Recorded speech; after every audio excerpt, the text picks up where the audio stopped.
중위족은 정위족은 시소민 종일내 분리치주 수유 영관 연처추 내하 만승기주 이신경천하 경적실심 조적실부 자, 무거운 것이 가벼운 것의 뿌리가 되고 안정된 것은 조급한 것의 임금이 된다.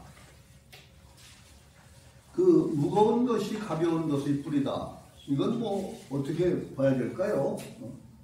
뿌리. 선생님 25장을 하셔야 되는데.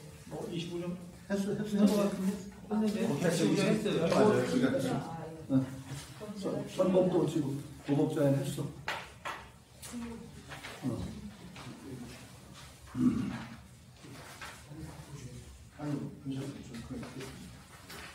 우리가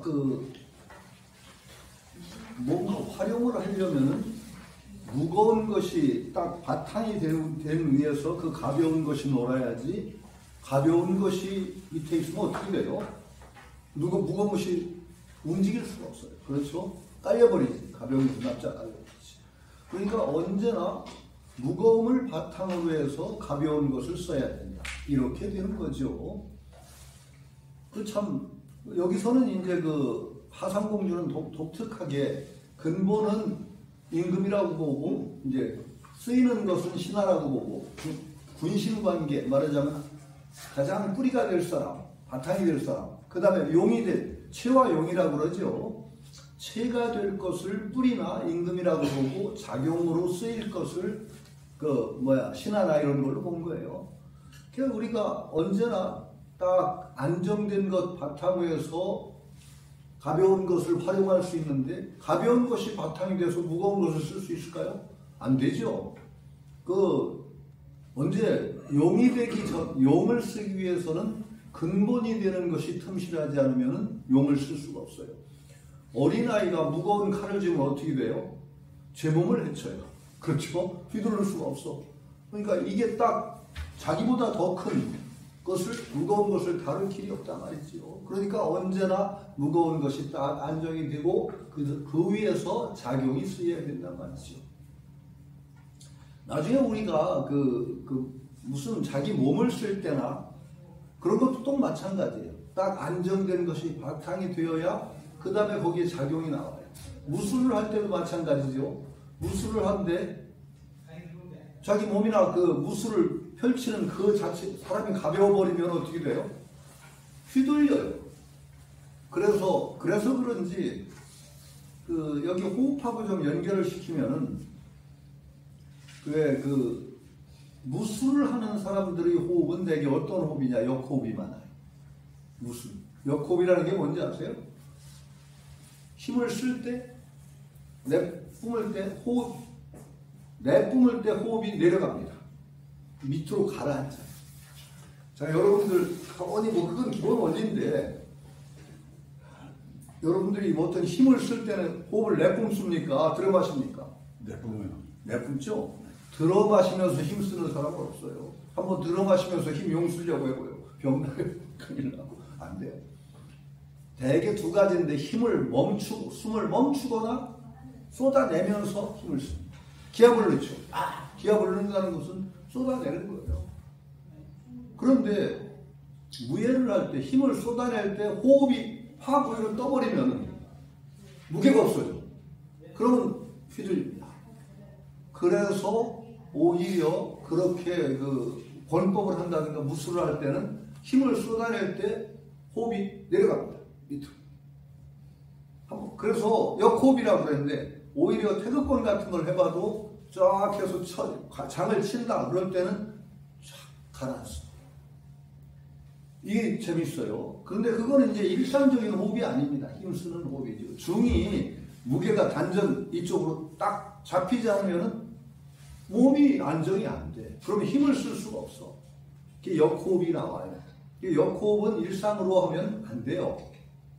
그걸 일상호흡 연습 공부할 때 역호흡을 하면은 병나기 딱 좋은데, 하여튼 힘 쓸 때는 역호흡을 한다는 이유도 무거움이 딱 밑에 내려앉아서 뿌리가 돼야만 그 다음에 힘을 운용을 할 수가 있어요. 이런 것도 하나의 원리가 될 거예요. 그러니까 중의경근이라고 한 것은 여기서는 주가 독특하죠. 임금이 진중하지 않으면 존경받지 못하고 몸을 다스리는데 진중하지 않으면 신명을 상실한다.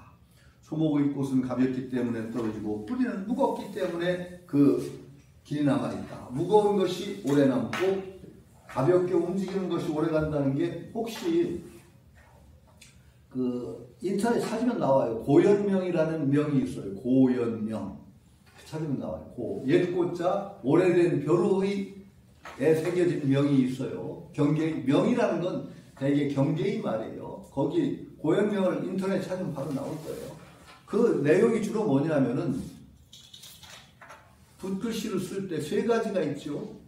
벼루와 먹과 붓 세 가지예요. 그렇죠? 그 중에서 가장 안 움직이는 게 뭐고 가장 많이 움직이는 게 뭐예요? 많이 움직이는 붓이죠. 아니요. 붓보다 먹이 더 많이 움직이지 않을까요? 혹시 한번 찾아봐요.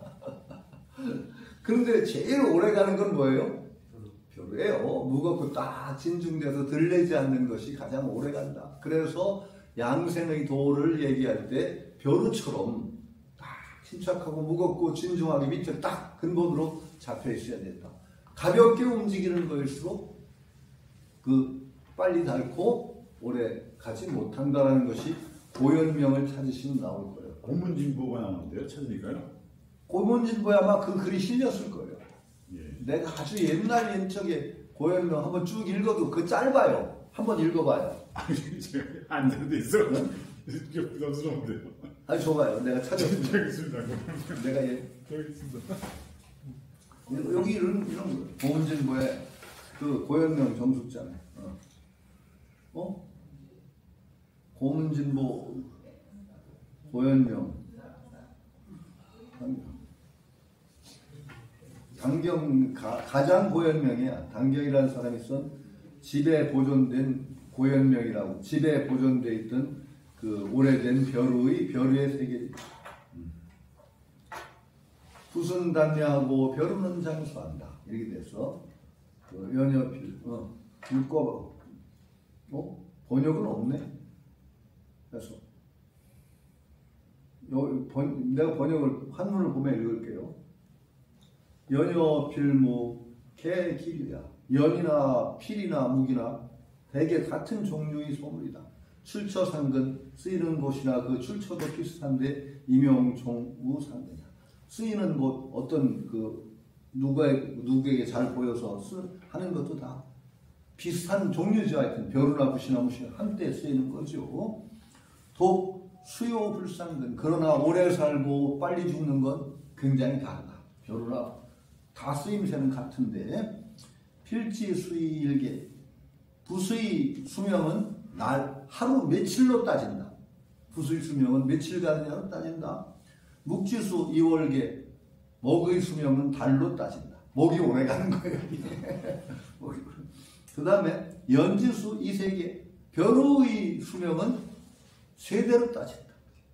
세대로 따진다. 이렇게 되는데요. 기고하야 그 까닭이 무엇이냐? 기비체야 필체에 그 몸체됨이 붓이 가장 날카롭고 그 다음에 먹이 그 다음 가고 벼루는 둔한 거다. 모습을 따른 둔한 거다. 기비 둔자수의 예자 요호. 어찌 이걸 보면은 둔한 것이 오래 살고 날카로운 것이 빨리 죽는다는 것이 틀림이 없지 않겠는가 이런 말이에요.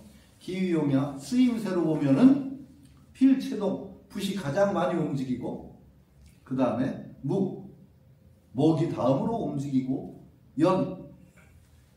벼루는 고요한 것이다. 그러니 기비 정자수의 동자요호. 그러니까 고요한 것이 오래 살고 움직이는 것이 요절하고 오래 빨리 죽는다는 것이 사실이 아니겠습니까?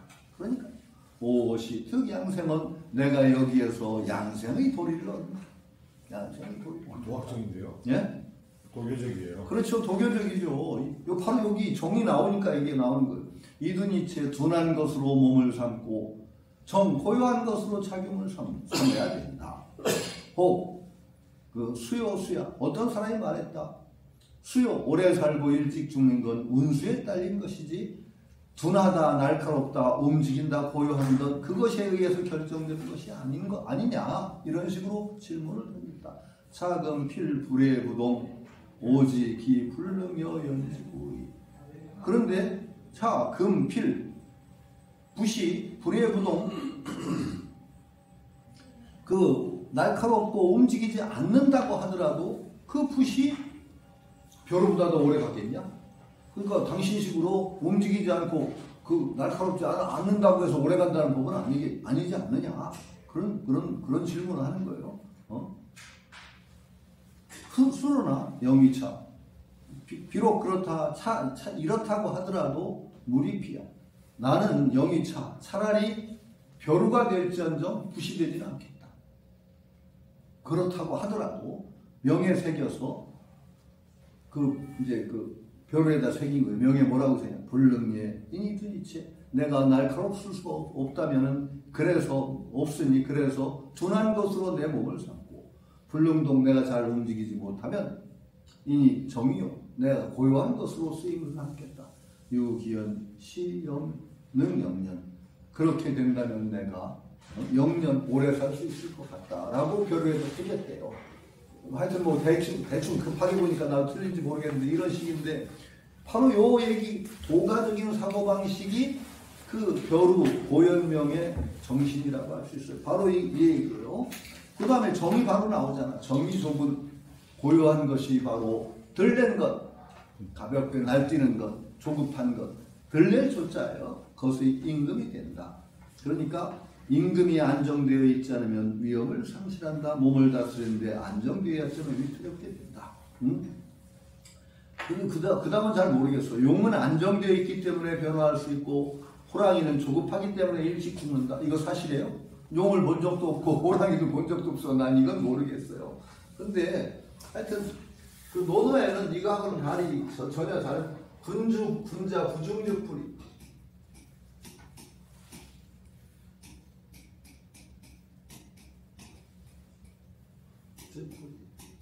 이건 전혀 다른 얘기인데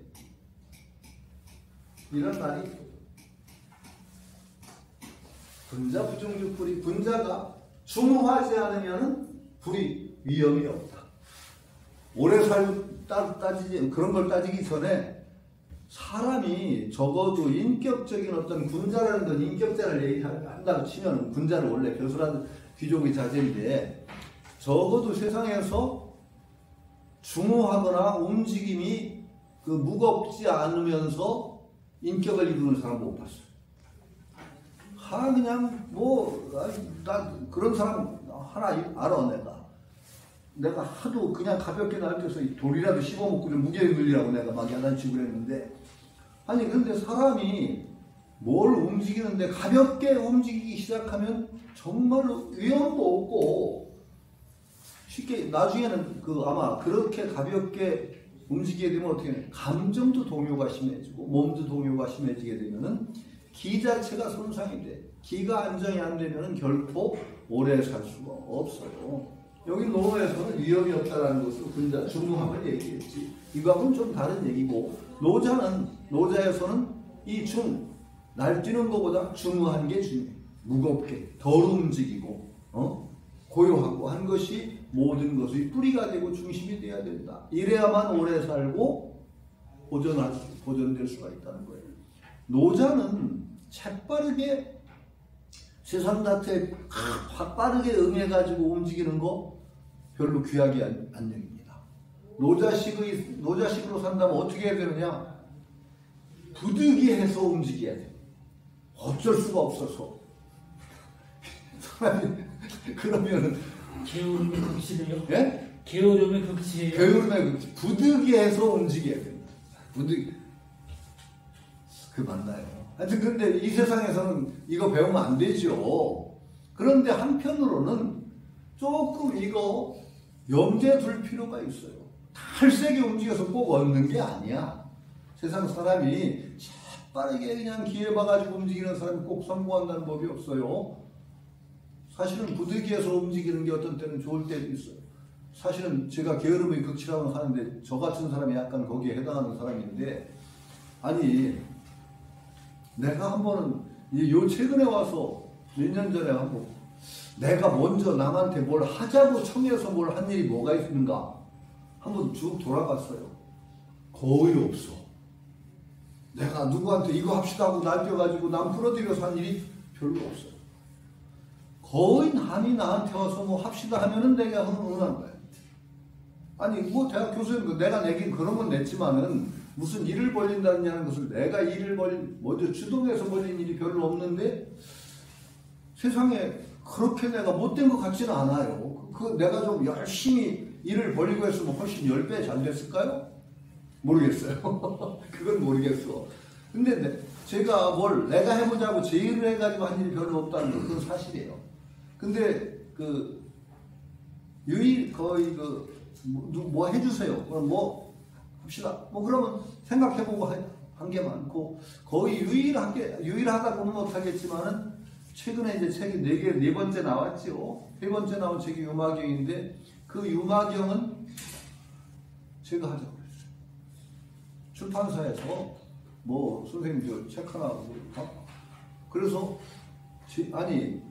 그 천태종 잡지에서 제의가 와서 선생님 글 하나 한 곡지 좀 연재를 해주시면 어떨까요? 그래서 그때 내가 연재 나오기 전인가 해도 내가 유마경은 한번 뭐 하고 싶은데 유마경은 뭐 한번 하고 싶은데 그랬더니 그럼 연재합시다. 그래가지고 유마경을 연재를 해가지고 한 2년 연재한 게 책이 나왔죠.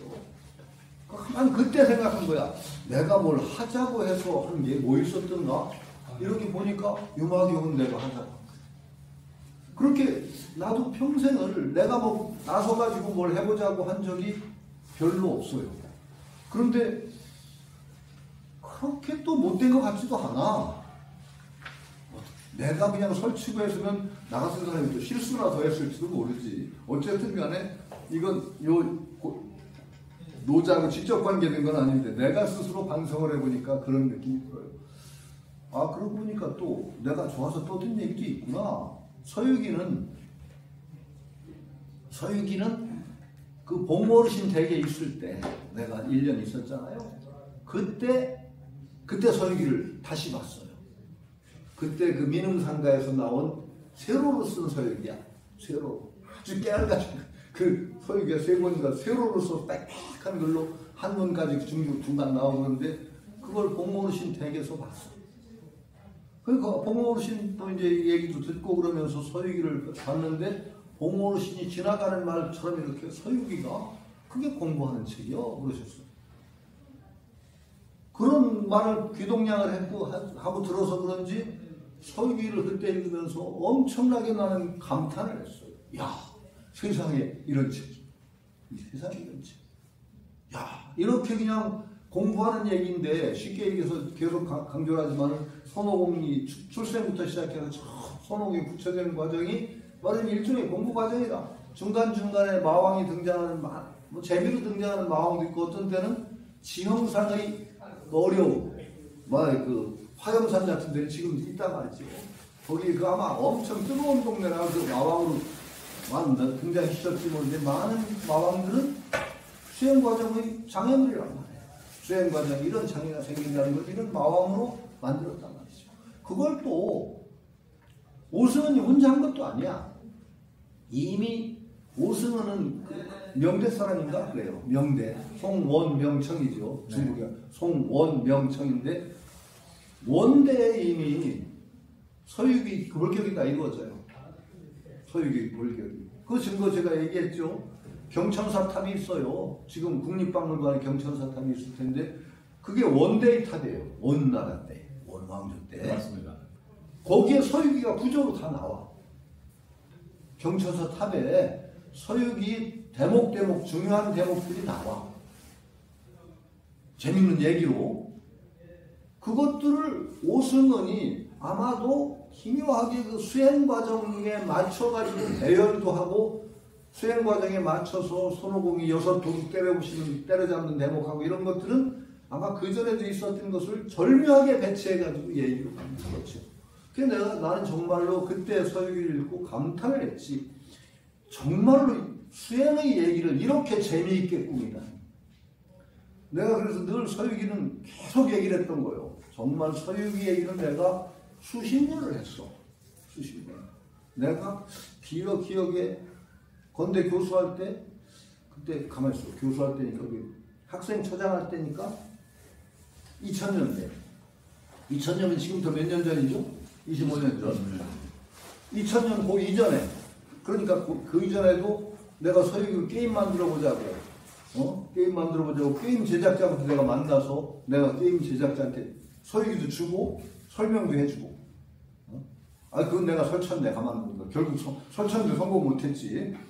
게임 그랬더니 내가 설명을 해주고 서유기 읽어보고 다시 얘기하자고 그랬더니 그 게임 제작자도 상당히 눈이 있는 사람이야. 와서 저한테 얘기를 하더라. 선생님, 이거 굉장히 저도 놀랐는데, 이걸 게임으로 만들기는 굉장히 어려울 것 같은데, 만들면은 게임의 구조 자체가 변하겠어요. 그러면. 뭐가 변해? 그랬더니, 서양 게임은 되게 어떤 게임이냐? 절대 악을 상정해. 이게 절대 악이다.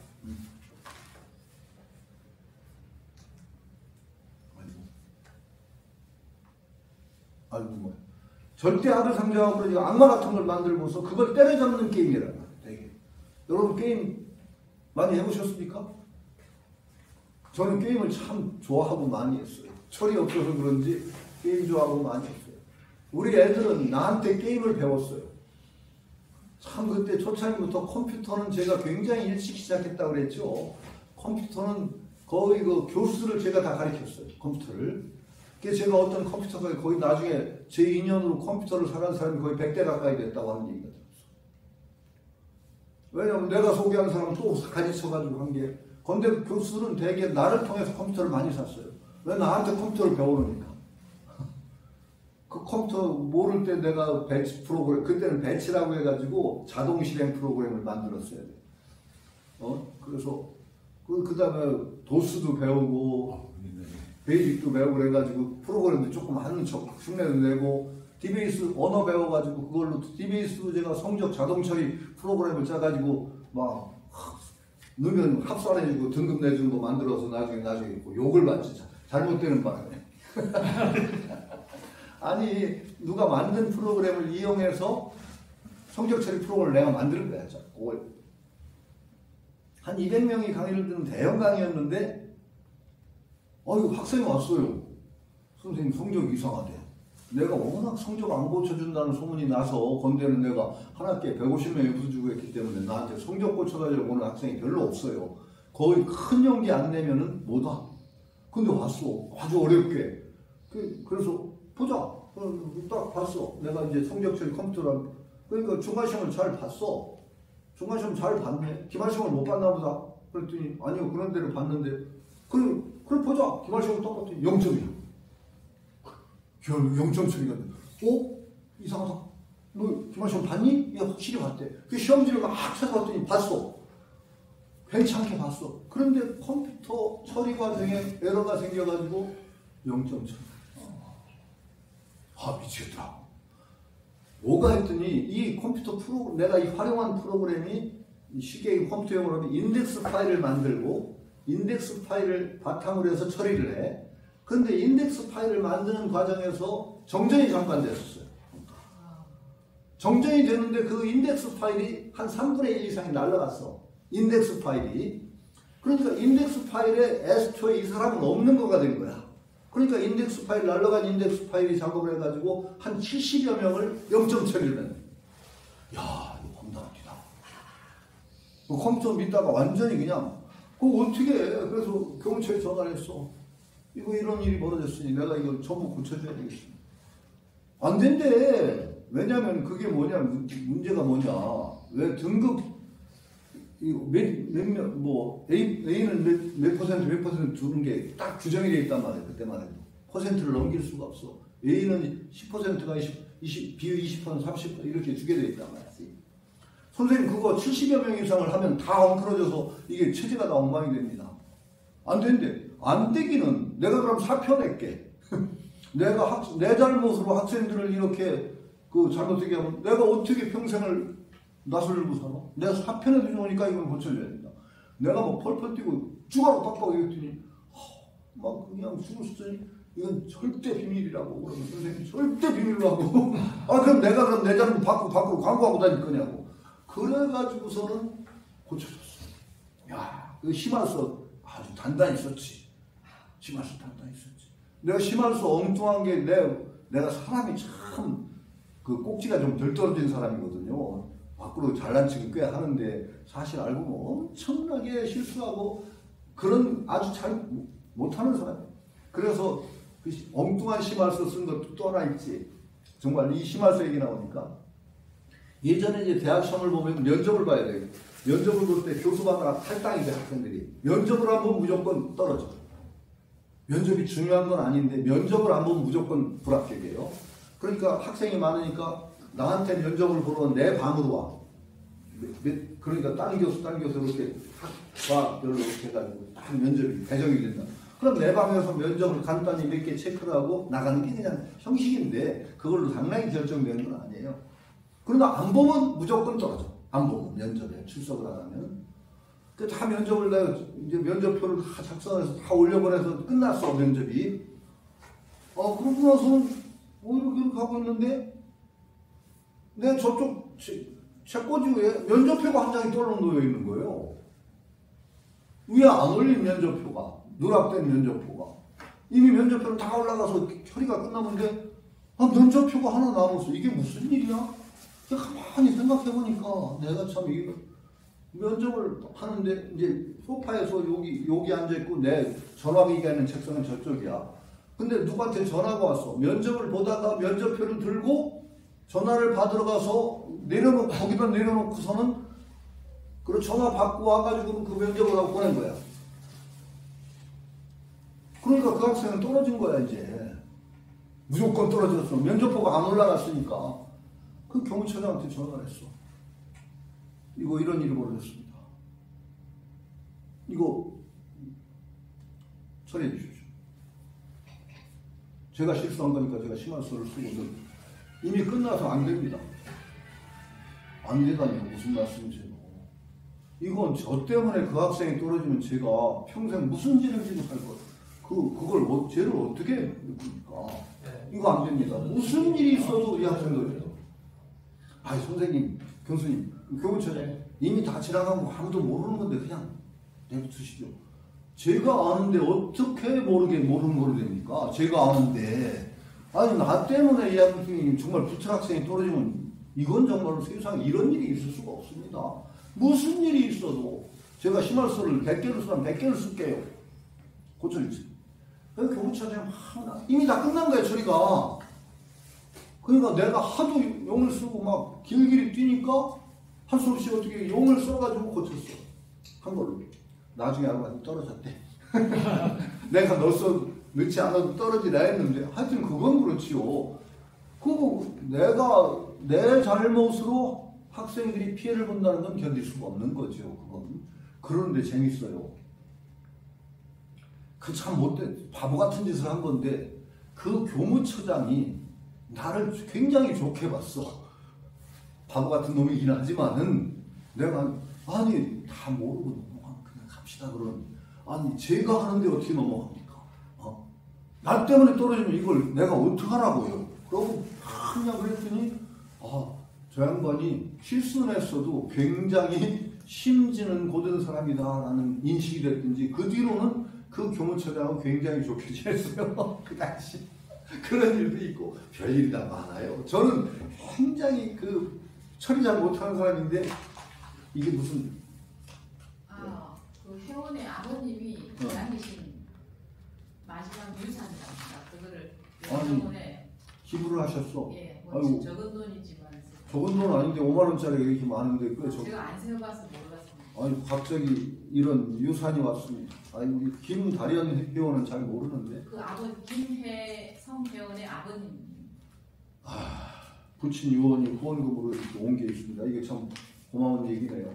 한번 아직 49세도 안 지냈는데 그 아버님이 남기신 거라고 아이고야. 그 갑자기 여기 와서 이거 박수라도 쳐야 되는데 왜 가만 인사하고 가라고 했더니 예. 인사 안 하고 그냥 갖다가 잘 계산해서 같은 도반이니까 이런 일도 있다는 걸 그냥 여기서 말씀 좀 마치고. 대단한 분이시네요. 네? 대단한 분이세요. 예. 참 고마워요. 하여튼 이런 갑자기 왜 거기서 나왔나? 하여튼 갑자기 왜 걸리 갔어요? 그 용하고 호랭이 얘기하다가 용호.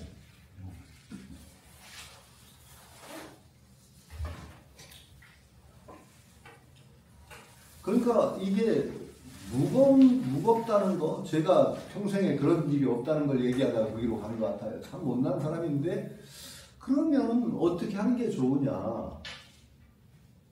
자기가 의욕이 넘치는 거 좋아요. 의욕은 있어야 돼요. 의욕이 없는 건 참 곤란한데, 의욕이 있더라도 굉장히 조심스럽게 움직이는 거, 무겁게 움직이는 건 굉장히 필요할 것 같아요. 무겁게 움직인다는 것은 부득이해서 거기까지는 안 가더라도 정말 가볍게 움직여서 후회하는 거와 무겁게 움직여서 후회하는 거, 어떻게 여러분 살아보신 게 어때요? 무겁게 해야 될 것 같아요. 무겁게 해야 될 것 시장 같아요. 들어가 네? 그래서 무겁게 결정하고 오래 가야 돼. 나는 그렇게 말. 모든 일이 처신이 이 요즘에는 너무 쉽게 결정하고 결정을 너무 쉽게 바꾸는 게 이 쇠퇴가 되지 않았는가 하는 생각이 들어요. 맞아요. 응? 다 그렇습니다. 쉽게 결정을 하면 쉽게 포기를 합니다. 특히 결혼도 그래요. 아니 우리가 삶이라는 게 어떤 걸까요? 우리 삶은 답이 없죠. 정답이 없어요. 정답이 있으면 뺏기면 되지. 얼마나 좋아 뺏기면 되는데 정답이 없으니까 뺏길 수가 없어. 그래서 나한테 물어. 결혼은 어떻게 해야 됩니까? 내가 어떻게 알아? 아니 결혼은 내가 주례를 많이 쓰는데 이 사람이 제 배우자로 적합한 사람일까요? 아닐까요? 내가 어떻게 알아? 살아봐야지. 그래서 이걸 결정을 잘해야 돼. 신중하게 결정해야 됩니다. 신중하게 결정했는데 결정하고 나면 어떻게 되느냐. 그 다음에 어떻게 신중하게 결정하고 나서는 이게 답인지 아닌지는 몰라. 답이 이 사람이 정말로 내가 선택을 잘했는지 몰라요. 절대 몰라요. 절대 알 수가 없어요. 답이 주어진 게 아니니까. 그런데 신중하게 결정한 사람은 어떻게 하느냐. 결정을 하고 나서는 내가 그만큼 신중하게 무겁게 결정을 한 것이라면 의미가 있다라고 생각하고 그 결정이 옳았다는 것을 증명하기 위해서 애를 써. 그만큼 애를 써. 물론 그게 정말 잘못된 결정이면 바꿔야 돼. 그 잘못된 결정을 끝까지 물고 들어주는 건 불행일 수가 있는데 답은 없어. 그러면 이것이 내가 결정한 것이 답이 되도록 만들어야 돼. 어느 정도는 이 결정이 답이었다. 그러면 그 결정이 답을 만드는 과정이 꽤 노력이 기울어져야 됩니다. 아무리 기울여도 안 되면 그때 포기를 해야 되죠. 그렇죠? 답이 주어진 게 아니란 말이에요. 그러니까 그러면 어떻게 되느냐? 신중하게 결정할수록 그것을 답으로 만드는데 노력을 더 기울입니다. 그래서 결국은 이것이 정답이었다. 내가 선택한 것이 정답이었다는 걸 자기한테도 납득시키고 주변에도 납득시키고 그런 사람. 저분 참 결정을 잘했어 그때. 이렇게 될 수가 있죠. 그런데 가볍게 결정해버리면 금방 포기해버려. 노력 안 기울여. 정답이 정해지지 않았는데 이건 오답이었 내가 선택한 게 오답이었어 라고 팔로 뒤로 튀어버리면 어떻게 되느냐. 이 사람 평생 가야 정답 고를 생각이 없어. 저는 무거운 것이 어느 정도는 굉장히 필요하다고 생각합니다. 무겁게 선택을 하고 그것을 정답으로 만들기 위한 노력이 있어야 됩니다. 정답으로 만들기 위한 노력. 근데 쉽게 결정을 해버리고 정답으로 만들기 위한 노력도 별로 안 기울이고 바로 딴 데로 간다? 이건 정말로 굉장히 무책임하고도 그런 사람이 성공할 확률은 더 없습니다. 물론 그렇기 때문에 결정할 때 신중하게 해야 돼요. 무겁게 해야 돼요. 그 대신에 무겁게 한 만큼 자기가 결정한 것이 옳았다는 것을 삶을 통해서 증명하는 것이지 결정할 당시에 답이 다 결정되어 있다? 정오가 딱 이미 이 결정의 순간에 이미 정오가 판별이 되어 있는 게 저는 아니라고 봅니다. 우리가 신중하게 할 때는 아주 어려운 결정을 할 때는 이쪽도 정답일 가능성, 저쪽도 정답일 가능성이 굉장히 많아요. 양쪽 다 정답일 가능성이 많은 거예요. 그쪽에서 나는 선택을 해. 어떤 것이 옳은지는 누가 알아요, 세상에. 누가 알아요? 프루스트가 쓴 그 시 알죠? 걸어보지 않은 길이라는 시 알아요? 걸어보지 않은 길. 우리가 결정할 그 시점으로 돌아가서 여러분들이 다시 돌아가면은 훌륭한 결정을 다시 하면은 잘 될 것 같아요? 천만에요. 그때 내가 그때 그 결정을 해서 뭔가 잘못됐어라고 반대 결정을 하면 그게 반드시 정답일까요? 천만에요. 그것도 불분명한 거예요. 내가 그때 이 결정을 해서 이 모양이 됐어. 그 반대를 택해보자. 마찬가지. 그거 그렇게 쉽게 생각하면 안 돼요. 요즘에 저는 이제 철이 없어서 그런지 요즘은 참 재미가 없다. 판타지 소설 같은 걸 저는 즐겨 본다고 했죠. 가끔가다 들어가서 판타지 같은 걸 젊은 사람들이 지금 판타지 보면 요즘에는 너무 천편일률적이라 정말 이 사람들은 상상력 이렇게 다 떨어졌나보다. 이제 그 판타지 주제가 뭔지 알아요? 아주 해빙환, 회귀, 환생, 빙의. 해빙환이라고 그래요. 회귀하거나 과거로 돌아가거나 환생하거나, 환생도 비슷한 거예요. 빙의하거나 어떤 존재인지 빙의한다. 회빙환이 많아요. 그러면 이게 그게 문제야. 회귀한다, 환생한다라는 것이 뭔가 과거에 내가 이렇게 선택을 안 했으면 이렇게 됐을 텐데 하는 그 아쉬움 때문에 얘기를 해. 그런데 환생을 하는 회귀를 하면 그 사람 성공할까요? 대개 환생한 사람이 대호각성에서 뭐 아주 그냥 예전에 사는 것 10배로 힘차게 살아요? 천만에요. 그거를 재벌은 개 못 주고 그대로 아마 살다가 또 그렇게 딴 결정을 할 수 있어. 혹시 역사의 중요한 사건의 고리를 알아서 거기서 뭔가 그걸 좀 이익을 볼 수 있을지 몰라. 그 밖에 결정하는 것이 모두 자기가 옛날에 결정했던 것이 틀렸다. 이거 결정했더니 뭔가 나중에 잘못됐다. 이거 선택하면 이게 옳다는 보장이 있나요? 천만에요. 그렇지 않아요. 답이 없어요. 내가 어떤 노력을 선택한 것에 기울이냐에 따라서 답이 달라진다는 그것이 옳은 말일 거예요. 그러니까 내가 어떤 결과를 가져왔을 때 내가 애초에 이게 잘못됐어라고 탓하기보다 스스로 내가 그동안 결정한 것에 대해서 어떤 노력을 기울였던가를 반성하는 것이 훨씬 더 영향가 있어요. 괜히 후회하지 마. 이거 결정을 후회하지 말라. 결정을 후회하지 말고 지금도 태도를 바꿔야 돼. 애초에 그 탓을 하지 말고 내가 뭔가 그 뒤로 노력을 잘못 기울였다니 이걸 착실하게 돌아보고 지금도 결정할 때 신중하게 하되 그 다음에 내가 그 뒤에 어떤 노력을 기울여야 될까? 이걸 잘 생각하는 게 옳죠. 저는 그렇게 봐요. 회빙환 그거 믿을 거 못해요. 환생한다고 해서 다 잘 사는 거 아니야? 저는 그렇게 봐요. 똑같을 거야. 아니 여러분이 갑자기 사람이 본질이 안 달라졌는데 회개한다고 그러면 갑자기 뛰어나게 돼? 안 돼요. 그 버릇 그대로 살아야 돼. 아니 그건 너무 속된 말이죠. 그러니까 적어도 무게 있게 결정을 하고 무게 있게 처신하고 진중하게 노력을 기울이는 것이 중요하다. 여기 무게가 나와서 갑자기 이 얘기를 하는 거예요. 그러니까 용과 호랑이의 얘기는 잘 모르겠어요. 용은 안정돼서 변화할 수 있고 호랑이는 조급하게 일찍 죽는다. 이거는 전혀 근거 없는 얘기. 호랑이가 왜 조급해서 일찍 죽나요? 호랑이가 오래 사는 호랑이 있다던데, 그렇죠? 용은 상상의 동물이니까 할 수가 없고. 근데 왜 용이 아마 안전한 상상은 아닐 거라고 봐요.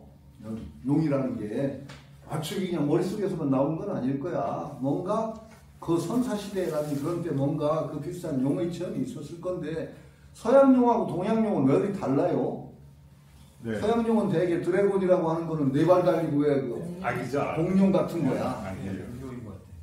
동양용은 인룡이라 뭐그 신성하죠. 조그맣고 뱀같이 생긴 뱀이고. 그래서 아마 그 문화권에 따라서 아니 문화권이라나 그 옛날 그 공룡의 흔적들이 그쪽은 그런 공룡이 많이 남고 이쪽은 이런 그런 용들이 좀 남지 않아서 그랬을까? 남아서 그랬을까? 그런 생각을 해보기도 해요. 어쨌든 간에 동양의 그 용이 훨씬 더 신성하고 서양의 용은 대개 악령입니다. 악해. 네, 알게요. 근데 뭐 나중에 이제 드래곤이라든지 그런 건 또 신화가 쪽으로 되면 좀 달라지는데 악령이 많아. 예. 하여튼 그래요. 시성인 종일행 불리치중. 그래서 그런 때문에 성일은 종일토록 길을 다닐지라도 안정함과 진중함을 버리지 않는다. 여기서 이게 재미난 게 치자는 리고 분리 치중이라고 하는 것이 안정함과 진중함을 버리지 않는다고 하는데 치중이라는 말을 어떤 때는 그 군대에 양식을 운반하는 수레 같은 걸 또 치중이라고도 해요. 종일을 행군하더라도 결국은 어떤 치중이라고 하는 것은 그 군대의 양복 운반하는 그 거기를 벗어나지 않는다. 그래서 안정돼 있다. 그러니까 멀리 뭐 날뛰지 않고 딱 자기 거처를 보존한다라는 뜻인 거죠. 날뛴다고 해서 많이 알고 그러면 어떡하게 하기는 참 요즘에는 세상이 오히려 옛날에 어떤 신비한 얘기를 설명하기가 요즘 더 좋아요. 인터넷이 나오고 그래가지고 그래픽이 좋아. 어? 그래픽. 그래. 아니 그러고 설명 너무 편해. 여기 앉아서 천하를 내다보죠 여러분들. 엄청난 신통력을 가진 분들이야 여기 옛날 세상에 이거 하나 들고 있었으면 여러분들이 세상에 못할 게 없어. 아마 여러분들이 그 정말 이거 하나 들고 환생을 하면은 아니 그런데 배터리가 나가서 안 되겠구만. 이거 들고 환생하면은 이거 정말 아니 태양광 축전지라도 하나 들고 이거 들고 맞아. 태양광 축전지 하나 달고 이거 들고 환생하면요 아마 여러분들이 신이 됐을 거예요. 신이 그럴 거예요. 그런데 이 물질 문명이 나쁜 게 아니라 이 물질 문명이 발달하면은요 옛날에 그 도인들이 얘기했던 그런 세계들이 물질로 구현되고 있어요 요즘에. 그렇죠? 엄청난 겁니다. 그래서 나는 그 인류가 그 옛날에는 자꾸 갈수록 퇴화한다는 얘기를 해. 황금시대의 인류와. 근데 나는 그렇게 안 봐요. 그렇게 안 봐요. 오히려 지금 인류의 그 지능이 발달하면 발달할수록 그 옛날 성인들의 말씀을 이해하는데 더 우리가 이해도가 더 훨씬 빠를 수가 있다. 불교 같은 걸 얘기해도 불교에서 가끔가다 보면은 가끔 소환을 피하는 소리가 있죠. 이거 뭐 예전 사람이 들으면 이게 무슨 귀신 신나 까먹는 소리야 그랬을 소리가 많아. 물방울 떨어지는 소리가 낙수물 떨어지는 소리가 삼천대천세계에 충만하다 그랬어. 그거 말도 안 되는 소리였지 옛날에는. 그런데 요즘에 음파나 전파 얘기하면 물방울 떨어지는 소리가 쫙 퍼지는 게 사실이거든. 절에 가서 밥 먹다 보면은 내가 지금 한 방울의 물방울을 보니 84,000층이라 그랬어. 물방울 하나에 84,000마리 벌레가 들었구나. 옛날에 들으면 이건 정말 무슨 귀신 시다나 꽁소야. 요즘에는 충분히 알아들어. 84,000마리 생명이 있다. 물방울 한 방울에. 이거 못 알아먹는 사람 없어.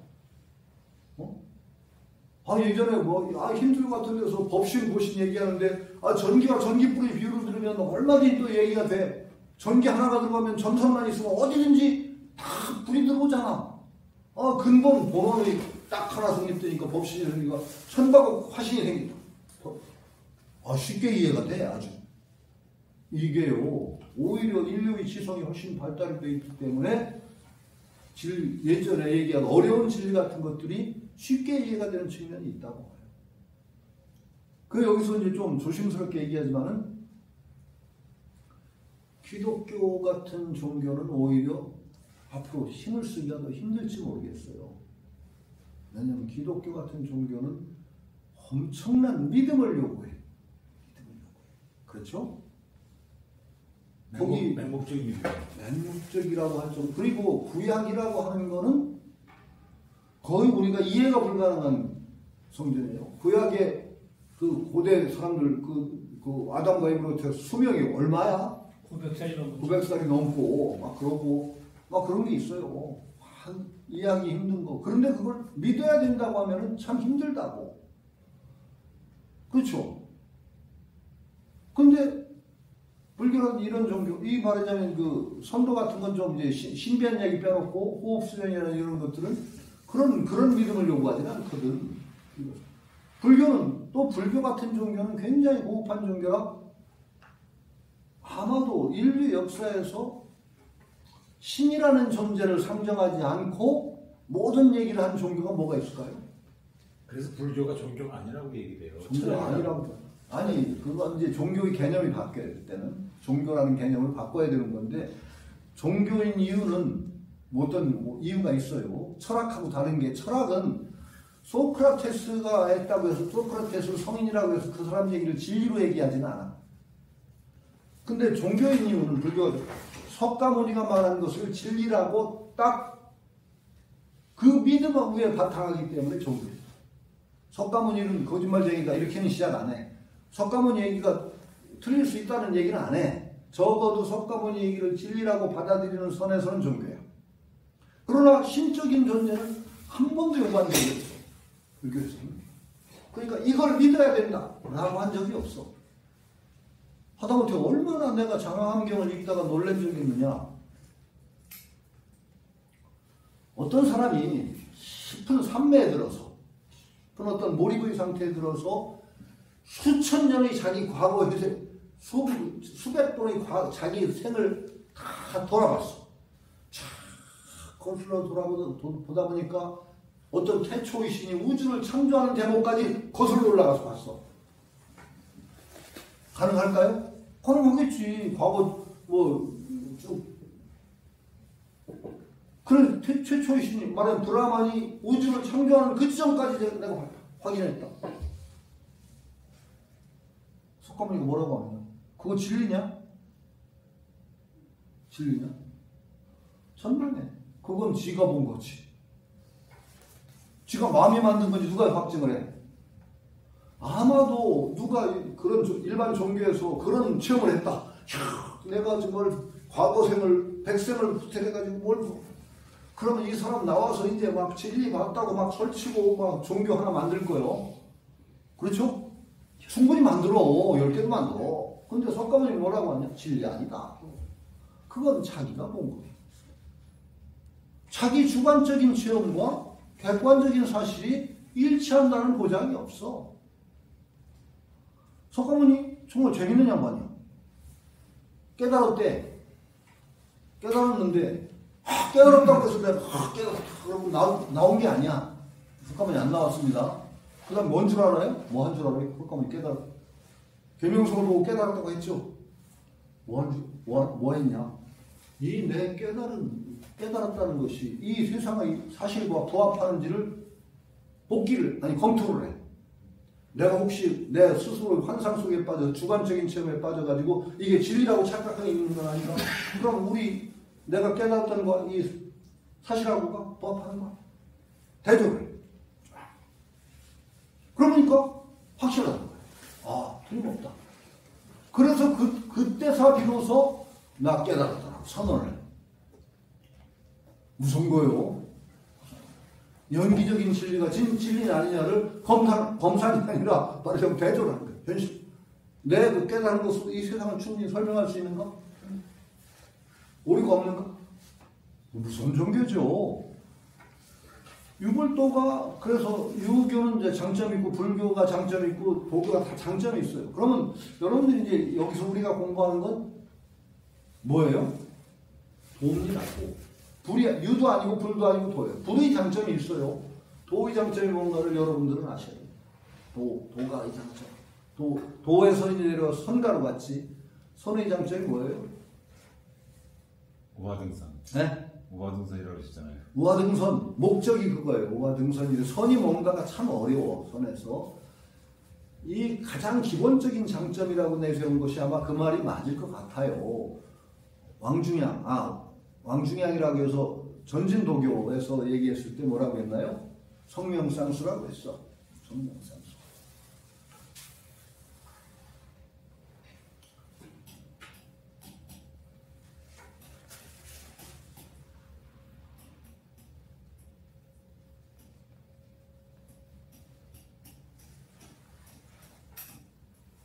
성명상수 빨리 썼지만 성과 명을 함께 닦는다. 정액상수니 뭐 그런다. 종교의 장점을 전진도교에서 어떻게 표현했느냐? 성, 본성, 그 다음에 생명이라고 할 때 명이야.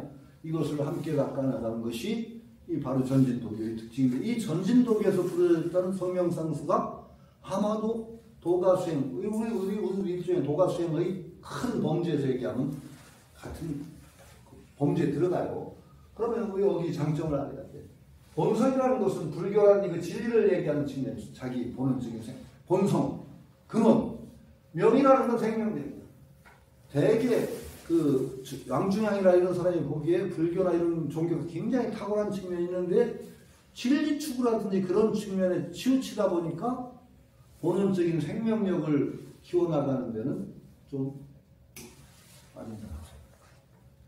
그래서 도가수행의 장점은 어떤 진리 추구라고 할까? 성, 본성 이것을 밝혀내는 것, 이것과 더불어서 내가 타고난 생명을 근원, 명이라고 하는 하늘로부터 받은 명이야.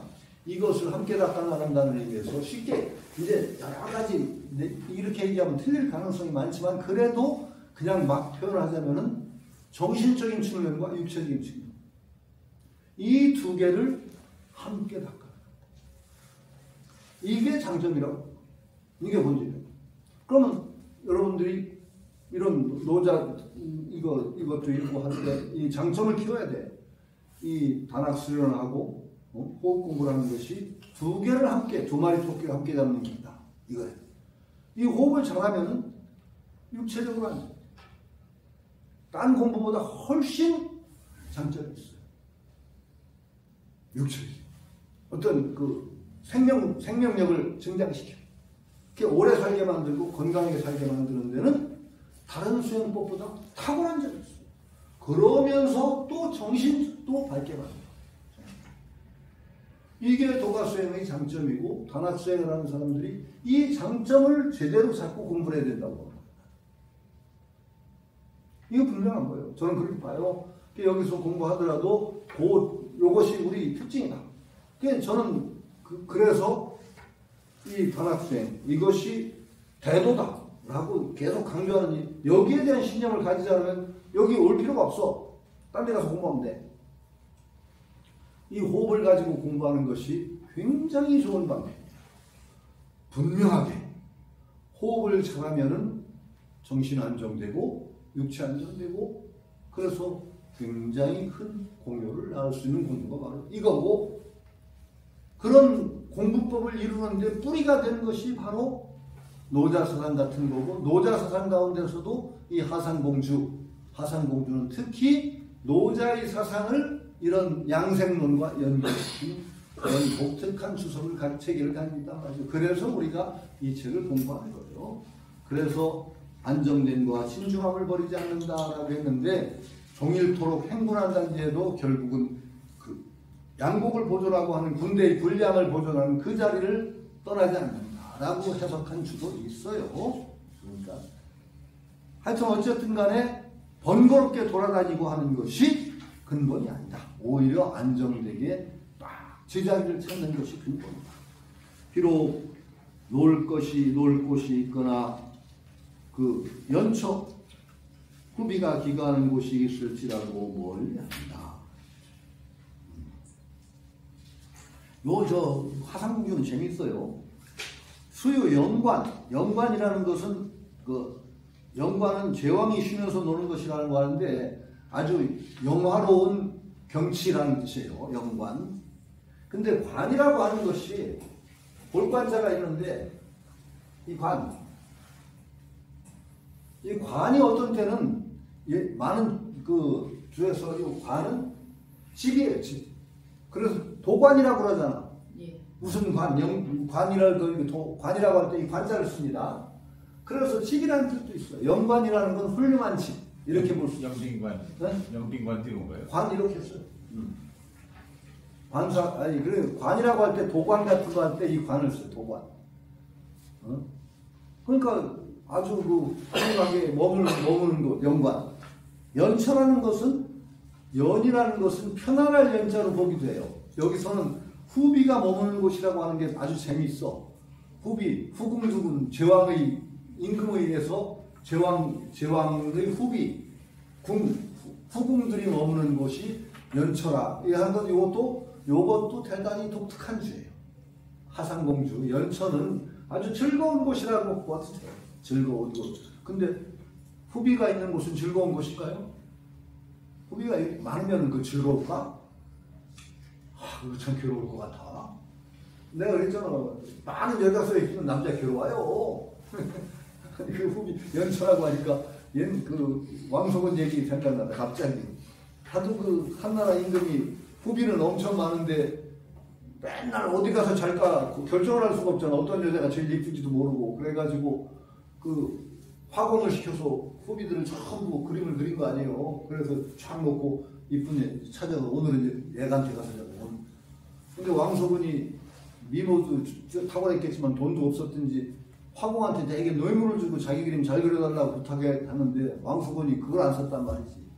그 한 번도 왕의 초회를 못 받았어요. 왕소군은 4대 미인으로 꼽힌 왕소군. 그게 결국은 흉노한테 뭐 이쁜 여자 하나씩 내려주는 조공 바치듯이 하는데 한 번도 안 찾아가고 얼굴도 못생긴 그림 보고 얘 줘라 그랬단 말이죠. 그래서 흉노한테 뽑히면 못 받고 데려가는 날 보니까 너무 이쁜 거야. 그래가지고 왕이 그 화공을 주겠다는 말이 있어. 화공을 주겠어. 연차가 나오니까 갑자기 그 생각이 나네. 그 후비 그렇게 많으면 뭐해? 그 그림 그려놓고 맨날 찾아다녀. 그래서 근데 하여튼 어쨌든 간에 왕속은 대개 사람들은 자 보세요. 그건 또 딴 얘기다. 대개 그 유명한 신들 무당에 접신할 때 신에서 가장 우리 무당 접신할 때 최고 되는 사람이 누구죠? 최영장군이요. 대장군? 예? 대장군이요? 최영장군. 최영장군 신 접신하면 그 중국에서 원래 실존 인물이었다 신이 된 사람 중에 제일 센 신이 누구예요? 관원장. 되게 한마는 귀신이야.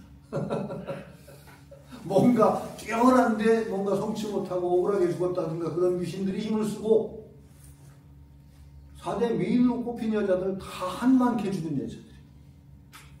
서신은 정략적인 어떤 그 재물로 바쳐져 가지고 결국은 뭐 나중에 그 범녀가 데리고 도망갔다는 얘기도 있지만 빠져 죽었다는 얘기도 있고, 초선이는 4대 미인가 초선은 그 나관중이 만든 인물이지만은 여포하고 동탁 사이 왔다 갔다 그러다가 결국은 비참하게 결국 끝이 안 좋은 여자고, 왕소군은 그렇게 흉노 땅에 잡혀가서 평생 중국 사람들 얼굴도 못 본 여자인데 그게 4대 미인으로 들어가는 게 참 이상하죠. 너무 이제 아까웠던 게지. 양귀비도 어떻게 됐어요? 알록산에 마약해서 죽었습니다. 군대들이 막 그래가지고 결국 자살하다시피 해서 죽였나 자살이나 그랬던 거예요. 그러니까 그런 사람들이 다 4대 미인으로 들어갔죠. 그러니까 미인 박명한 여자들이 참 안타까웠던 게 지금 후세 사람들이 그래가지고 4대 미인이 되지 않았나 모르겠어요. 그러고 보니까 내가 예전에 외웠던 그 왕소근이라는 시가 생각나요. 이태백이 그 왕소근을 읊었죠. 소근 불어간 왕소근 백옥안장을 백옥안장 위에 올라앉았다. 그 풍요로 잡혀가는 말이 백옥안장을 먼저 창마제홍한 말 위에서 홍한 이쁜 얼굴 들고 금일 한궁인 오늘은 한나라 궁전의 사람이지만 명종지처 밝는 아침 내일에는 그 호날 오랑캐 때는 첩신세 하는 이태백이 그 왕소군을 읊은 아저씨가 왕소군이 뭔지도 모르면서 열심히 외웠던 고등학교 때 외웠던 시가 하여튼 그런 거예요. 그러니까 연천을 갑자기 헷갈리게 하는 그 페미니즘으로 한 건데 연천은 일반적으로 해석하면 어떻게 하면 제일 편하냐? 편안한 곳, 아주 즐거운 곳이라고 하면 돼요. 근데 여기서는 이 화상공주는 특이하게 후비가 머무는 곳이다 한 것이 아주 독특한 줄 알고, 후비가 머무는 곳이 즐거운 곳일 수도 있죠. 영관은 영예로운 어떤 그 제왕이 놀면서 쉬는 곳이라니까 여기도 관이 집의 의미를 둔 거예요. 쉬는 곳이라는 의미에서 영관. 그러니까 아주 훌륭한 경치가 있는 집, 뭐 이런 것으로 본 거예요. 그렇다고 하더라도 영관이 있다고 하더라도 거기 초연 그것을 멀리하고. 아니 정말 있으면 즐겨야지 왜 멀리하는지나 모르겠어요. 그건 좀 이해가 안 되는데 내하만 내하는 어찌하느냐 이런 뜻인데 만승지주로서 이신경천하 자기 자신을 중심으로 해서 천하를 가볍게 천하에서 이것도 요 주가 특이한 거예요.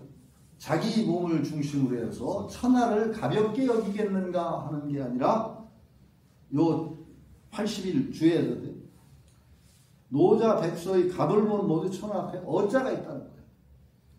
요게 굉장히 이제 그 경전 주석사라든지 거기 문헌학사에서 굉장히 중요한 사건이 백서 사건이에요. 백서.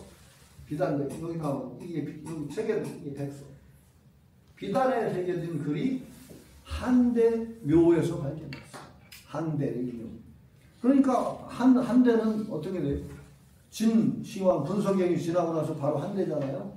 한묘에서 이 비단에 쓰인 책이 발견됐는데 그 중에 가장 중요하게도 많이 보존되고 발견된 게 두 가지예요. 노자하고 주역. 백서노자, 백서주역. 굉장히 중요한 발견. 요 백서의 백서가 발견되면서 예전 백서가 똑같지가 않아. 주역도 몇 글자가 달라. 어디. 노자도 달라. 그러니까 요거 헷갈렸던 대목에서 백서가 발견되면서 새로운 이건 이렇게 보는 게 옳다라는 것이 밝혀지는 경우가 굉장히 많아요. 요거 백서 나오기 전에는 이신경천하를 어떻게 해석했느냐. 왕필주라든지 모든 주에서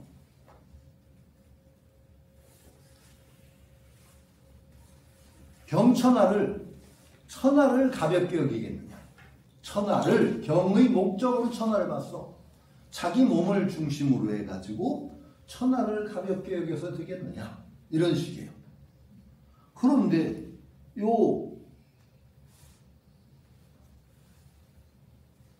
하상공주를 보면 왕자는 치존이다. 왕이라는 건 지극히 존재한 것인데 이 기신 행경조 자기 몸을 가지고서 행경조 가볍게 처신하겠느냐.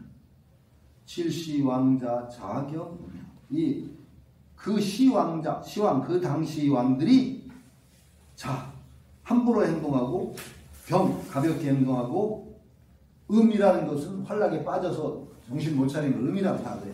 한 것을 미워한 것이다. 당시 왕들이.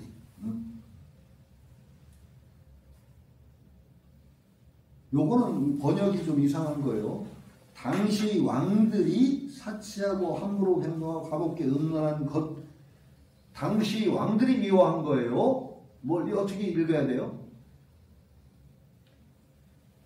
자, 이거 보세요. 당시 왕들이 사치하고 그렇게 한 것을 미워한 글이에요? 아니면 당시 왕들이 그런 사치하고 음란한 것을 그 왕들이 미워한 거예요?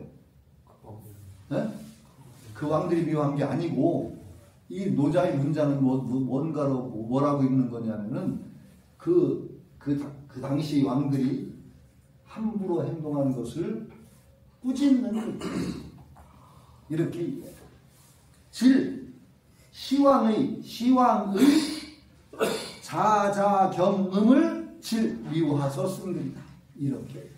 그게 가볍게 처신하는 건가요? 네, 가볍게 처신하고 함부로 굴고 한 것을 싫어해서 이런 글을 남긴 것이다. 그러니까 화상공주가 어떻게 했냐? 자기 몸을 중요한 지존의 몸을 가지고서 경망스럽게 행동했어야 되겠느냐? 이렇게 되는 거예요. 그러면은 화상공주 그러고 재밌는 게 요게 경천하에 백서 갑을 보내 모두 어자가 붙어있다. 경어천하. 그러면 이 경어천하도 두 가지 해석이 가능해요. 천하를 가볍게 여긴다고 어자가 들어가도 못할 게 없어. 한문에서는. 그런데 다 자연스러운 것은 어자가 많은 경우에 장소격을 써요. 장소격. 어디에서? 천하에서 가볍게 행동하게 된다. 이렇게 될 해석될 가능성이 많아졌죠. 요 왕필문이나 그런 데는 전부 요 어자가 없어. 없으니까 천하를 가볍게 여긴다. 이렇게 보통 해석했는데 요 화상공주는 그 몸을 가지고서 가볍게 처신하겠는가? 한 거 보면은 천하를 가볍게 하는 게 아니라 천하에서 가볍게 처신하겠는가? 이런 것이 오히려 화상공주가 가불본이 나오면서 오히려 화상공주가 오히려 본래 노자의 뜻에 더 맞다라는 것이 되는 거예요. 이것도 재밌는 거예요. 그 무거운 몸, 임금의 몸이라는 건 굉장히 무거운 몸이라는 말은 맞죠. 만승지주라는 건 임금의 몸이라는 건 함부로 처신해서는 안 되는 것인데 그 중요한 몸, 자기 무거운 몸을 가지고 천하에서 가볍게 행위를 하겠는가? 이렇게 되는 거죠. 그러니까 무겁게 처신해야 된다. 여러분도 전부 사실은 다 만승지주처럼 무겁게 처신해야 돼요. 자기 자신을 가볍게 여기면은 그 사람이 아무것도 안 돼요. 세상에 제일 중요한 건 자기예요. 가볍게. 그러고 나는 별 볼 일 없는 존재다. 그렇게 생각하면 안 돼요. 자기 하나하나가 다 귀한 존재. 나는 이제 세친이라는 분이 쓴 그 불교의 불성론이라는 게 있어요. 불성론. 사람에게는 모두 불성이 있다. 깨달을 수 있는 본성이 있다는 논이에요. 불성론과 기초가 될 수 있는 가능성이 있다. 그런데 세친이 그 불성론의 첫머리에 왜 석가모니가 불성을 얘기했을까? 불성이라는 걸 왜 힘주어서 강조해서 얘기했을까를 이유를 밝히는 대목이 있는데 그 중에 가장 중요한 이유가 하나가 사람들이 자기 자신을 가볍게 여기는 것을 경계하게 했어요. 가볍게 여기면 안 된다는 거야. 한 개개인이 전부 귀중한 존재고 소중한 존재고 무거운 존재인데 여기 만승지주면 그렇게 무거운 거냐? 아니라는 거지. 여러분 스스로가 다 존귀한 존재고 세상에서 하나밖에 없는 존재고 무거운 존재라는 자각의 바탕을 해야만 그런 자각의 바탕을 할 때 함부로 행동하지 않고 진중하게 행동하고 자기답게 그런 존재답게 한다는 의식이 생겨야만 나와지는 거예요. 나는 별 볼 일 없는 건데 뭐 그런 마음 먹으면은 별 볼 일 없이 행동하는 거예요. 소중한 거예요. 근데 내가 그 얘기하면서 또 전에 했던 또 얘기 또 해야 되겠네. 나는 그런데 안테나가 발달해서 그런지 슈퍼맨 영화 보면서 되게 흥분해서 욕했다고 하는 얘기 했죠. 나 얼마나 화가 났는지 몰라. 내가 못났지만 슈퍼맨이 지 애인 죽었다고 지구를 막 돌더니 시간을 획 돌려가지고 애인 죽기 전에 지점을 획 돌려버리더라고. 내가 그때 박수 치면 안 되니까 여러분들 그런데 그러면 영웅 하나를 위해서 나는 다 그냥 묻어가는 존재가 되는 거예요. 여러분이 그 속에 속해 있으면 그동안 열심히 노력한 게 슈퍼맨 애인 하나 때문에 말짝 왕이 된 거야. 여러분이 잘났든 못났든 간에 굉장히 소중하게 내가 살아온 자체야. 슈퍼맨 애인 하나 죽었다고 슈퍼맨 시간을 확 돌려가지고 왜 그걸 까먹어? 그 슈퍼맨한테 좀 돈 하나씩 보이잖아요. 정말이에요. 그렇게 가볍게 여기지 말고 나는 그거 내가 그러니까 애들이 나보고 이상하다고 그러는 우리 아들 딸들이 이상하다고 하는 게 아빠는 안테나가 이상한 데 발달했대. 딴 데는 무시면 안 돼. 그런 때는 막 저런 기록을 그럼 안 돼요. 안 돼. 그러니까 자기가 소중한 거야. 자기보다 소중한 게 어딨어. 소중하지. 그것이 근본이 돼야 남도 소중히 여길 수 있는 거고 자기 처신도 올바르게 진중하게 하는 거야. 내가 별 볼 일 없는 존재로 그냥 뭐 부평초처럼 살다 가는 존재가 그래 보면 어떻게 되느냐? 안 돼요. 하나밖에 없어. 너무 자기에 매달릴 필요는 없지만은 그래도 세상에 하나밖에 없는 존재라는 어떤 자존감이 있어야 된다. 슈퍼맨 하나 애인 살리기 위해서 나는 그냥 묻어가도 그런 존재가 아니야. 나 그러고 그 미국 영화 보다가 엄청나게 화났던 게 슈퍼맨이고 그 다음에 오맨이라는 영화 아세요 혹시? 네, 들었습니다. 호러 영화죠. 네, 호러인데 어떻게 애를 악마로 만들어 이 나쁜 놈들. 예, 맞습니다. 애가 악마야. 그러는 거 아니에요. 나는 그렇게 아이를 악마로 만들었어 그 영화에서. 나 굉장히 화가 났어. 이런 나쁜 놈들 아무리 형이 좋지만 애를 악마로 만들어. 아유 난 그렇게 말하자면 이상한 안테나지. 나는 그 굉장히 그 오면 보면서 욕을 했어. 나쁜 놈. 허리우드 그 흥행주의, 아이고 나 정말 화가 나죠. 그 또 화냈던 거, 인어공주를 해피엔드로 만들었어. 예. 아세요? 인어공주 봤어요? 만화 영화? 해피엔드가 됐어요. 인어공주가. 인어공주의 중요한 점은 어디 있느냐, 그렇게 지고한 지선한 사랑을 바치고도 정말로 죽어. 그 아픔에 있어. 그 아픔이 정말 세상이고, 어떤 때는 그게 안데르센 작품의 백미야. 나는 인어공주가 정말로 자기 목소리인가? 목소리 주고 그래가지고서는 왕자. 근데 결국은 성공은 왕자가 딴 여자를 사랑하는 바람에 거꾸로 돌아가 버리잖아. 얼마나 가슴 아픈 얘기예요. 그 가슴 아픈 게 이 세상의 진실일 수도 있고, 그럼에도 불구하고 그게 귀한 사랑이고 하다는 것이 안데르센이 참 백미라고 난 생각하는데, 그걸 해피엔드로 만들으니까 말이죠. 얼마나 화가 나는지 모르겠어. 이제 내가 그때 욕을 한 게 있어. 쟤들은 저놈 될 자식들은 말이야, 나중에는 성냥팔이 소녀도 해피엔드로 만들 거야. 성냥팔이 소녀 알죠? 성냥풀 긋다가 주는. 그게 안데르센이 정말 난 위대한 그 작가라고 생각해. 안데르센. 정말. 그런데 그걸 해피엔드로 만들어. 그래야 시원해? 그거요? 아니에요. 삶의 어떤 단면을 보여주는 그 진실이거든, 그게. 그리고 그 아픔 속에 그 아름다움이 있거든. 그걸 갖다가 그냥 인어공주 해피엔드 만들면 나중에 성냥팔이 소녀도 해피엔드 만들 거라고 내가 막 성질냈지. 그랬더니 아들, 딸들이 나를 배쳐 그래. 아빠는 안테나가 이상한데. 안테나가 좀 이상하지. 그러니까 정말로 저는 아까 얘기한 대로 굉장히 무지무지하게 못난 구석이 많아요. 저는 그래서 밖에서 이제 이런 거 떠드는 건 잘하는데, 약속 잘 까먹고 일정 못 챙기고 하는 건 하여튼 옛날부터 알아줘서 하도 그래서 소문났어요. 어떤 모임은 창립 멤버거든. 내가 창립 총회를 하는데 내가 사회를 와서 창립 총회를 해야 돼. 근데 나를 까먹어서 안 가.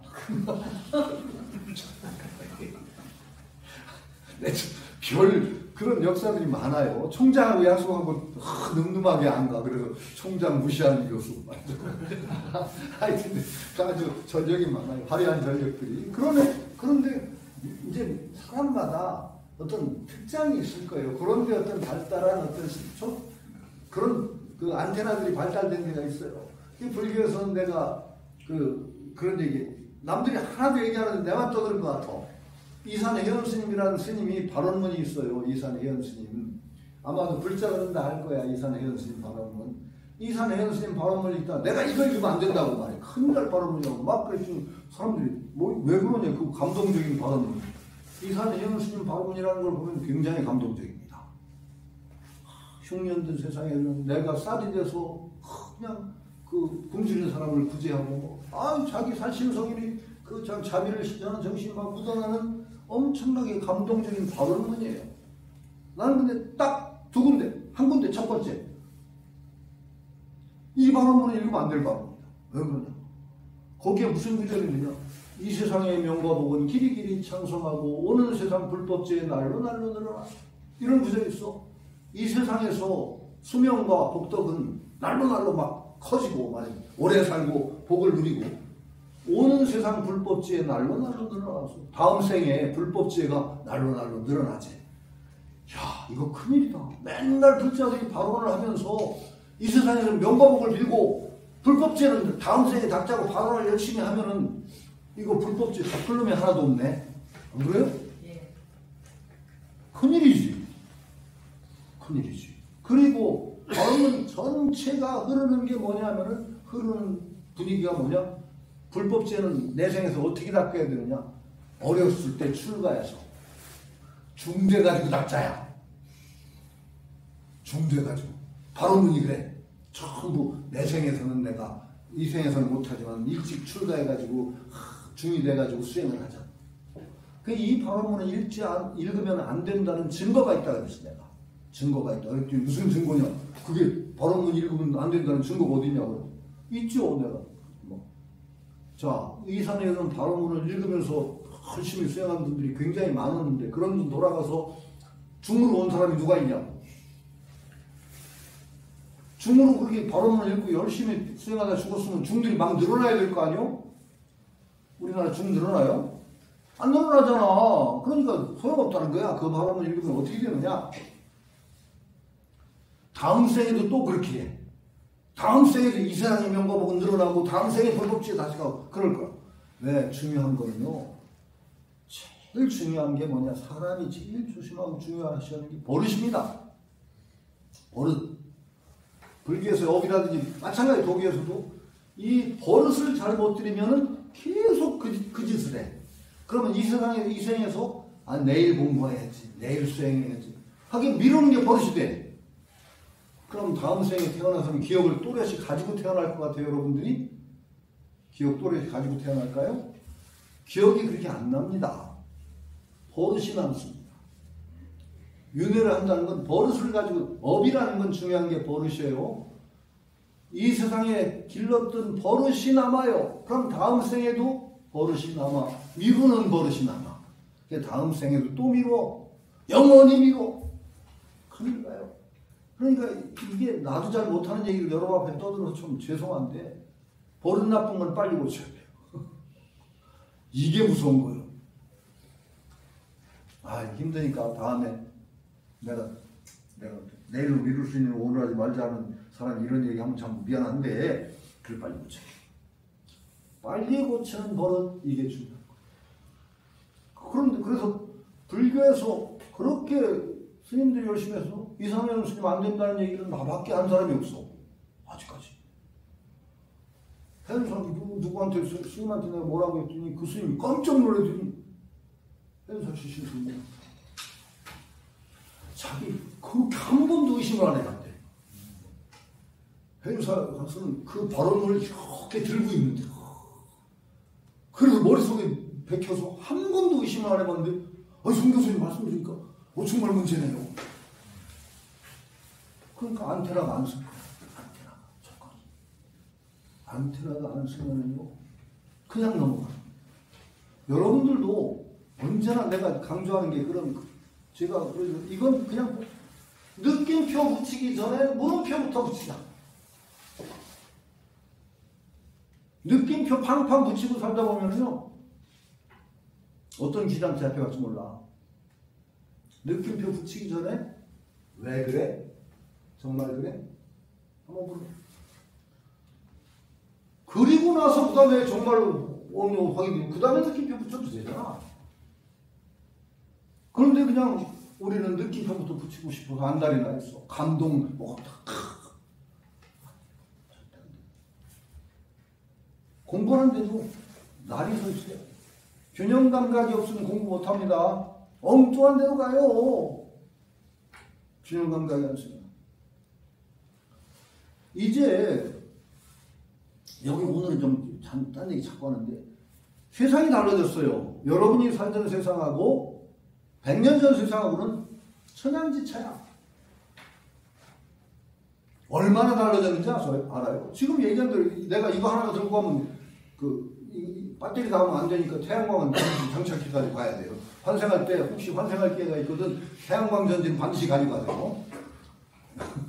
그거 안 되면 빨짱하냐 이거 가져가도 태양광 전지를 꼭 넣어가야 돼. 신으로 우리가 쉬는 세상. 이제 여러분들은 세상에서 일어나는 일 아니면 우주에서 일어나는 일까지 여기 앉아서 보는 사람들. 그렇죠? 그러면은 그렇게 보는 장점이 있어야 돼. 지금 과거에 공부하던 사람이 하던 얘기하고 지금 하는 사람이 달라. 관점이 다르고 문화를 체험하는 게 달라. 그 장점을 살려야 돼. 그러면은요 균형 감각이 달라져야 되는 겁니다. 우선 첫 번째 그 정보가 쏟아질 때 날카로운 균형 감각을 가지고 정보를 취사 선택하지 않으면 오히려 정보에 휩쓸려 버려요. 예를 들어서 예전에는 한의학밖에 없었어. 양의학이 들어와서 한의학, 양의학이 막 다 알아 우리. 그러면 그 한의학, 양의학의 장단점이 무엇인가를 옛날에는 모르지만 지금은 알잖아. 그렇죠? 한의학이 뛰어난 점은 뭐고 양의학이 뛰어난 점은 뭐예요? 한의학이 발벗고 뛰어도 못 쫓아갈 양의학의 장점이 있어요. 도저히 안 되는 점이 있어. 지점이 있어. 그건 인정해야 되지. 양의학이 발벗고 쫓아가도 못 쫓아가는 한의학의 장점이 있어. 그것도 인정해야 되지. 하나를 가지고 하나를 다 뭉개려고 한다? 절대 안 되죠. 절대 안 되죠. 절대 안 되죠. 그런 식으로 예를 들어서 풍수가 있어. 풍수. 예전에는 그 좁은 세상에 풍수가 지배하던 세상이야. 그럼 지금 세상에서는 어떤가? 묘를 쓰는데 얼마나 많은 장례 풍속을 우리는 보죠? 여기 앉아서. 수도 없는 문화의 장례 풍속을 우리는 다 봐. 그러면 이 매장의 장점이 뭐고 딴 장례 풍속의 장점이 뭔가를 여기 앉아서 볼 수 있잖아. 매장해야만 되고 그거 안 하면 큰일 나면 화장하는 나라는 다 망했어야 돼. 안 망하잖아요. TBS는 혹시 망했는지 모르겠다. 조작 안 했지. 거기는 문화가 새한테 얘기야. 풍장. 풍장이고 조작이 풍장. 어떤 때는 문화를 띄워버리는 장례법도 있어. 그건 어떤 문화적인 배경에서 나와서 장례법이 무수히 많으면 매장을 내가 그래서 무시하자는 얘기가 아니야. 이건 많이 전부다라고 얘기해서는 안 돼요. 적어도. 근데 불교식은 원래 화장입니까? 그렇죠. 대격 화장이 많고 그 화장한 거를 또 간지스강인가 인더스강인가 뿌려가지고 그 강물이 정말 말도 못하게 그런데 그 들어온 걸 목욕도 하고 병부착한 건데 안 모르겠어. 그건 자주 모르는 걸 내가 함부로 얘기해서는 안 되겠는데 하여튼 어쨌든 간에 서양은 또 묘소 쓰는데 다 공동묘지다 쓰잖아. 우리처럼 풍수 따졌습니까? 자총은 500구 따져서 공동묘지. 그럼 자총은 500구 따지면 공동묘지 안에서 다 달릴 거야 아마. 그렇죠? 근데 안 따지고 쓰는데 잘만 잘 따더라고. 그렇죠? 그러면 우리가 매장의 장점이 무엇이고 거기서 우리가 뭘 취할까? 나쁘다는 게 아니야. 뭘 취할까를 분명히 가려야지.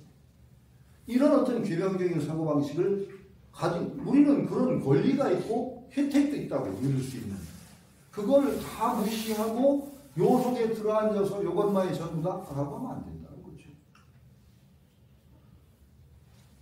이런 그 학설도 지금의 이거 노자를 배우는 사람은 옛날에 노자 배우는 사람하고 달라. 이렇게 백서 노자가 나오고 나니까 벌써 노자를 해석하는데도 수많은 어떤 갈래가 있고 요렇게 따르면 요렇게 되고 한다는 걸 우리는 여기서 알아요. 그럼 균형 잡힌 시각을 가지고 노자의 정신이 뭔가를 좀 열린 마음으로 받아들여야 된다는 거죠. 모든 종교가 우리가 눈으로 볼 때 선도수행의 장점이 무엇인가를 분명히 알고 그것을 올바르게 수행해 나가야지. 올바르게. 선도수행의 또 단점도 있어요. 단점이 있어. 선도수행이야말로 가장 현실적이야.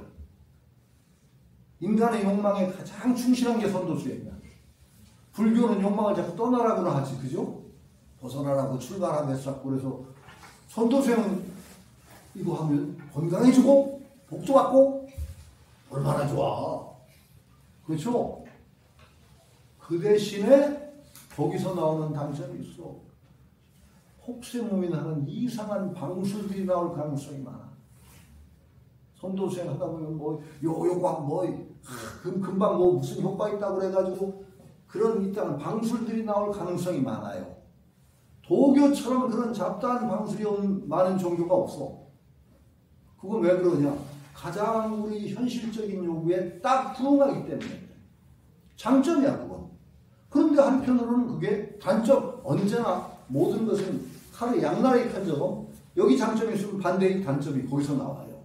선도수행의 장점은 바로 이 수행을 통해 지금 얘기하는 몸과 마음을 함께 이끌고 갈 수 있고 이 현실에 복락을 줄 수 있는 수행이에요. 그렇기 때문에 기복적으로 나가고 자칫하면은 거기서 수많은 어떤 혹세무민의 어떤 그 방술이라고 할까? 그런 법이 활개를 치기가 딱 좋아. 그건 굉장히 경계돼. 연정원에서 제가 계속 경계하는 것이 뭐냐? 함부로 그런 소리 하지 마. 모의가 해서 뭐 얻었다고 해가지고 뭐 자랑하고 다니지 말고 정말 뚜벅뚜벅 정도로 가. 그런데 실제로 얻을 수 있거든요. 얻을 수 없는 게 아니야. 근데 얻을 수 있는데 그거 취해가지고 있다 보면 영원히 정말 요괴가 하나 나오는 거 아니죠. 그래, 그거 왜 오늘은 이상하네. 경적실신, 조적실군. 경적실신은 가벼우면 신화를 읽고, 그러니까 천하에서 경천하를 천하를 가볍게 여기는 것이 아니라 여기 화상공주가 오히려 가까워요. 천하에서 가볍게 처신할 수가 있겠는가? 가볍게 처신하게 되면은 그 가장 가까운 신하를 잃게 되고, 함부로 조급하게 행동하게 되면은 여기서는 군을 잃게 된다. 뿔이 바탕이 되는 군을 잃게 된다. 불이 용도 잃고 채도 잃는다. 결국 다. 그래서 무거움과 이것이 바탕이 되어야만 오히려 정말로 임금과 신하를 보존하는 것. 자기 바탕과 작용. 여러분들이 그러니까 늘 바탕과 작용은 둘이 아니에요. 신하는 이제 작용에 해당하고 군은 바탕에 해당해. 근데 여러분 바탕과 작용은 원래 둘이 아니에요. 바탕이 딱 잡혀있으면 행동도 고요하게 나오고 함부로 날뛰지 않는 거예요. 그런 것을 갖출 때 바로 이것이 세상에서도 잘 살고 자기 몸도 편안하게 할 수 있는 가장 왕도다라고 얘기하는 거예요. 여기를 이상하게 한정하면서 한 시간이 다 가버렸어요. 오늘은 정말 이상하게 해명해지면서 아주 발동을 많이 했는데, 아니 이거 해야 돼요. 내가 이거 연정원 얘기 맡으면서 보니까 그 조그만 성과를 얻어가지고 거기에 들어앉는 분들 많아. 그리고 어떤 그 정말 그 큰 관점에서 이 선도생이라든지 단학생이 갖는 장점을 올바로 파악하고 꾸준히 가는 분보다 이 속에 그냥 너무 빠져가지고 그냥 이거밖에 없어. 딴 건 다 그냥 무시하는. 그거 안 돼요. 어떻게 그럴 수가 있어? 그렇게 살면 안 된다는 거예요.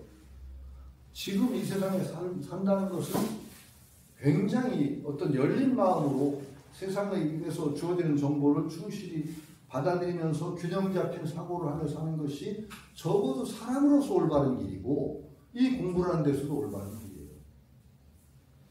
혹시라도, 아니 종교라고 하더라도 난 종교에서도 마찬가지라고 봐요. 종교가 있으면은 나는 불교도나 이런 사람들이 난 기독교 공부 좀 하라는 거야. 자, 세상에서 제일 많은 신자를 가진 종교가 기독교입니다. 그 사람들 다 배척하고 살 거예요? 그 사람들이 다 엉뚱한 그 잘못된 것을 들어가서 참 마구니들이 아니거든요. 그러면 그 사람들은 대개 어떤 사회구조를 가지고 있는가를 우리가 이해해야 되는 거야. 왜 저런 믿음을 가지고 있는가. 그러면서 내가 거기 안 가더라도 적어도 그런 열린 마음을 가지고 함께 살아야 되잖아요, 우리가. 그런 자세를 가지는 게 훌륭한 거지. 내 믿음만 옳고 쟤들은 다 그냥 이건 옳은 태도가 아니지요. 그런 거예요. 적어도 우리가 뭔가 진리라는 걸 딱 내주지 말고 어떤 사람이 더 훌륭한 사람이고 근본적으로 괜찮은 인간상인가를 한번 생각해 보자고요. 모든 종교에서 열린 마음을 가지되 자기 종교를 굳건히 지키는 게 중요하지. 자기 믿음도 없이 그냥 날뛰는 그것도 곤란하지만은 자기 믿음만을 그냥 믿고서 나머지는 다 나쁜 놈이라고 하는 사람은 인간적으로 잘못된 사람이잖아요. 마찬가지예요. 이 수행의 장점을 우리가 딱 지켜. 이 수행이 주는 딴 것이 가지지 못한 엄청나게 소중한 점이 있어. 그 점을 정확히 파악하고 뿌리는 거예요. 그리고 그걸 통해서 남들과 함께 살아야 돼. 그리고 우리가 소중하게 지닌 것들을 남에게 함께 공유하려고 애를 쓰고 하는 거지. 이거 아니면 전부 다 바보들이고 병신이다? 그런 생각까지는 건 인간적으로 잘못된 거지. 저는 그렇게 생각해요. 그래서 이런 오자를 읽기도 하고 논어를 읽기도 하는 그런 이유들이 그런 어떤 정말 큰 사람의 틀에서 공부를 해야지 올바로 되는 거지 이것만 쭉 하고 절대 옳다고 하면서 되는 공부가 아니라는 거죠. 저는 그런 생각을 해요. 그러니까 그 연정호 원장으로서 좀 너무 좀 흐물흐물하다고 욕할지 모르지만 나는 그런 태도니까 그렇게 오늘은 여기까지 할게요. 그래 감사합니다. 감사합니다.